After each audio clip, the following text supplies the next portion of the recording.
இந்த இளைஞர்களை கெடுக்கணுங்கிறதுக்காக அவங்க டாஸ்மார்க் ஒன்று திறந்து வச்சிருக்காங்க. இந்த டாஸ்மார்க் அப்படின்னு தான் ஞாபகம் வருது. விழுப்புரம் என்பது விவசாய பூமி. கிட்டத்தட்ட இந்தியா விவசாய பூமி தான். 70% விவசாயத்தை நம்பி இருக்கு. ஆனால் இவங்க இந்த விவசாய பூமியை மாற்றி தொழில்துறையாக கொண்டு வரணும், முன்னேறாங்க. குறிக்கோள் டாஸ்மார்க்களை மாத்திரம் 200 கோடி, 100 கோடி இருந்த 150 கோடி, 200 கோடி, 250 கோடி, 300 கோடி, 350. அது மாத்திரம் நீ டார்கெட் ஃபிக்ஸ் பண்ற.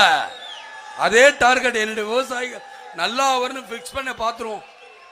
என்னுடைய விவசாயிகள் நல்லா வரணும், என்னுடைய மக்கள் நல்லா வரணும் ஃபிக்ஸ் பண்ணிருக்கீங்களா? ஃபிக்ஸ் பண்ண கிடையாது. ஏண்டா 1 ரூபாய்க்கு இட்லி ஊற்றிட்டு 10 ரூபாய்க்கு தண்ணி விற்கிறேன். யாராவது பார்த்தீங்களா? 10 ரூபா குடிக்கிற தாயை தள்ளாலும் தண்ணியை தள்ளக்கூடாதுன்னு இருக்கோம். அதாவது தாயை தள்ளினாலும் தண்ணியை தள்ள, அந்த தண்ணிக்கு 1 ரூபா விலை வச்சா 10 ரூபா விலை வச்சா எப்படியா அந்த மக்கள் உருப்பிடுவாங்க?